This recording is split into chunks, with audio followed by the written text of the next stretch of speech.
Now, getting a pay rise is a very tricky, sensitive subject for many reasons, but there are ways that you can go about negotiating your pay rise, particularly if you work in finance, but this can apply anywhere. Now, in finance, it almost seems a little bit taboo to go and ask for a pay rise, and I'll tell you something, having worked with a lot of female colleagues, a lot of them were afraid to ask for a pay rise. Now, I'm the complete opposite. I will go and ask for a pay rise if I think that I deserve it and I've put in the work and effort. There is absolutely no reason why I can't go and ask for a pay rise. So you need to get over that fear, that sort of taboo-ness in your mind, and accept that it's normal to ask for a pay rise. Now, 9 times out of 10, I've found that even if you've set up a meeting with your boss and you've gone through the process, you've managed to get to the point where you're happy to ask for a pay rise, you go for it, your legs are knocking under the table, and you just go out and say it, and they say no. Well, fine then. That's okay, because even though it's a no, that sets you up for the next time that you ask. It sort of manages their expectations that that's what you're looking for, and that you are serious about progression within that company. Now, the best way to get this done and to get yourself through it is to start making a list of the things that you were expected to do when you first joined the company. So what was your role set out to you? What was sold to you for you to join that company in the first place? So you want to go through every single one of those lists and then decide, have you achieved that? Have you made it better in some way? What have you done differently to other people? How fast did you accomplish that? What have been the additional ad hoc tasks that you've done since? Have you implemented something that's benefited the company as a whole? When you're doing this and you're explaining this list, then it's great because you've got something tangible in front of you that you can give to them to show, this is what I've been doing with my time. I'm responsible, I am looking for progression, and do you know what? Give me more, I'm capable, I can do more with the company, but I would like to be compensated for it. The other thing that you need to just get over is the fact that when you're going to go and ask for a raise, have a number in your mind. So the worst thing you can do is go in, you finally managed to get yourself up to the point, you've got confidence, you go into the room,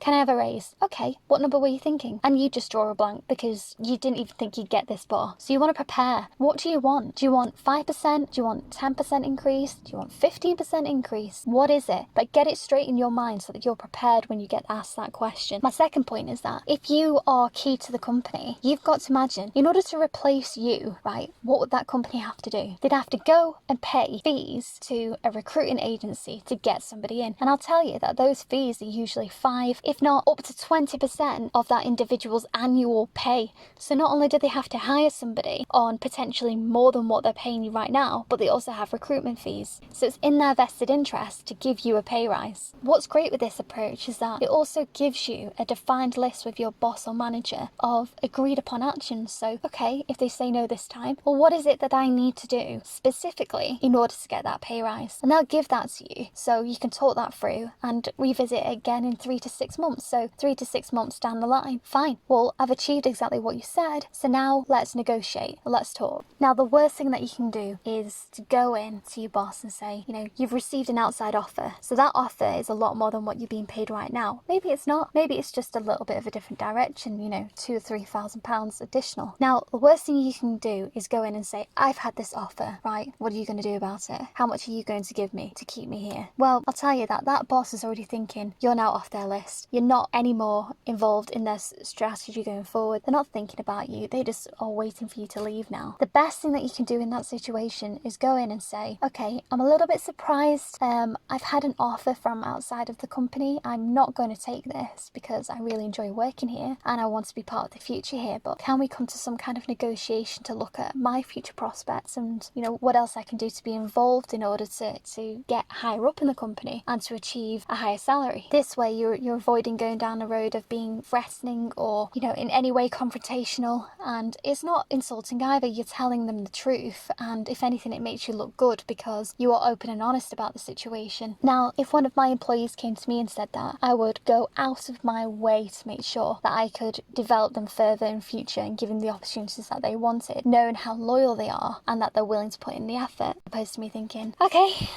A key tip here is just rip off the plaster. If you're having any kind of second thoughts before you're going into this meeting or anything like that, just remember that you are a key member of the team where you work and that your input and your knowledge is valuable. Don't underestimate your own worth, because at the end of the day, nobody else there is going to fight your corner for getting you a pay rise. There's you and only you. Another tip is leave your emotions at the door, okay? Don't walk into that meeting with emotions high.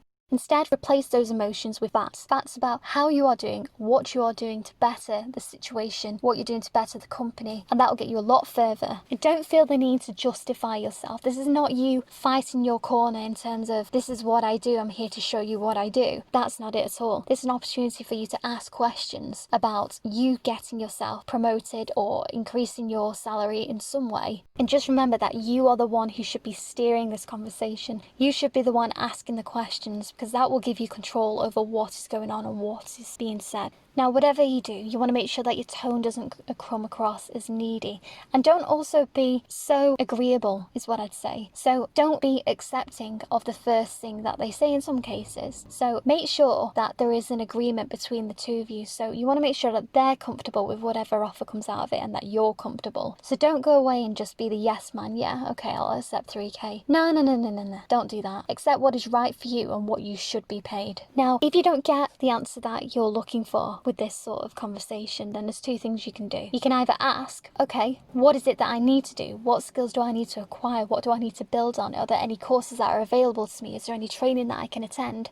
Anything that the company can offer to me in order to up those skills, in order for me to get a pay rise? The key here is to always make yourself invaluable, make yourself irreplaceable, and there'll be a lot higher chance of you getting the pay rise that you want than if you just turn up to the office every day, doing your 9 to 5, not giving a damn about anything else that's going on, not putting in any extra effort, just being there and taking your check at the end of the day. That's never going to get you a pay rise. If you're that individual, you really need to work on what you're doing at the moment and those skills and making yourself invaluable before you even consider one of these conversations. One of the biggest things that I've learned in finance over the last 10 years is that don't be afraid to ask, okay? Because the only thing that can come out of you asking is that somebody says no. So as soon as you accept that in your mind, that there is a possibility that somebody says no, but that's the worst that can happen, then you'll be a lot more geared up to go into this conversation and ask those questions and get the pay rise that you want. Another thing I'll add to that is don't wait. Don't think, okay, well, I'm so far through my studies, if that is the case, so I can't ask for a pay rise. I need to wait until I finish this. No, you don't. There is no right time to ask for a pay rise. There's no wrong time to ask for a pay rise. Just go and ask. Just get up the courage and ask, because at least then, even if nothing comes out of it, you've got an expectation of when that's going to be and what you need to do to achieve that in order to get the pay rise the next time. Now, I'll talk about something that a lot of videos don't talk about when you're actually looking for tips on how to get a pay rise, and that is, it's not just about what you say and the things that you're bringing into that room, but you've got to think about your own body language. So what are you giving off when you're sitting down in that room? Are you giving off the look that tells the boss or employer that you'll accept anything that's been put on the table, or a no is just fine with you? Or are you sitting up straight? Are you a little bit more relaxed? Have you got, your arms on the table? Have you got your piece of paper there? Have you got a cup of coffee?